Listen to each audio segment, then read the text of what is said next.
สบายดีบรรดาท่านบรรดาผู้ที่มักหักในการเลี้ยงเนาะรวมมื้อนี้อากาศดีหลายมื้อนี้แฝดคนละแม่ กำลังขี้ดื้ออายุได้10 ปลายวัน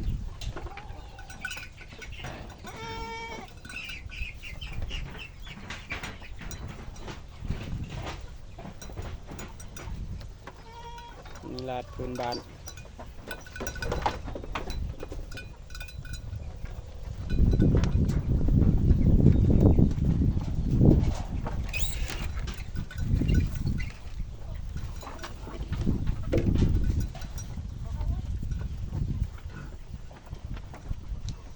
พวกอนุบาลเกิดนี่ก็ยังบ่ได้หับใส่เนาะหับใส่แต่3 แม่4 แม่เหลืออีก2 แม่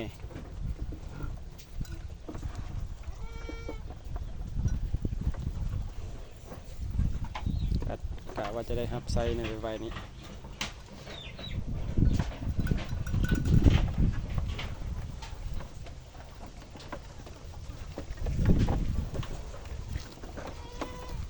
หัวโล้นหัวสาวคลองเกิด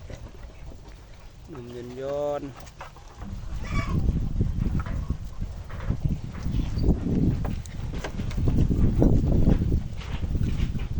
อาหารตอนเช้าหน้าหวานกับเนเปียซับ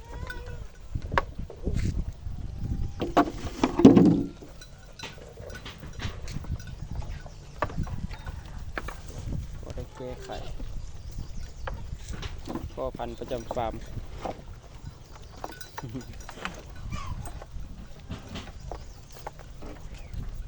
พอมายังไม่ได้ลูกจากสุด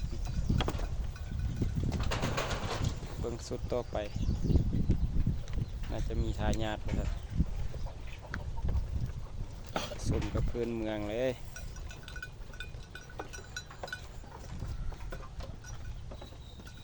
นี่หัวโล้นแฝดหัวโล้นคือพาพร้อมกันพร้อมท่าเกิด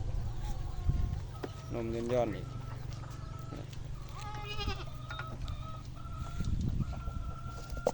นี่เท่าดำขมิ้นมุกๆเลย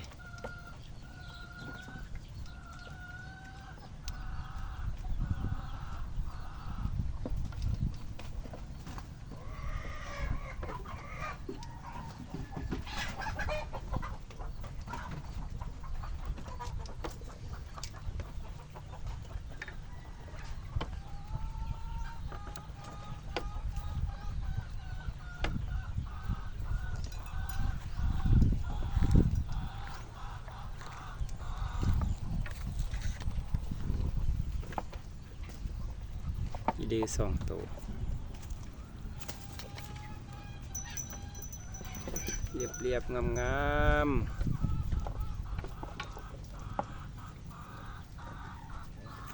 ถึงว่าจะเป็นลูกผสม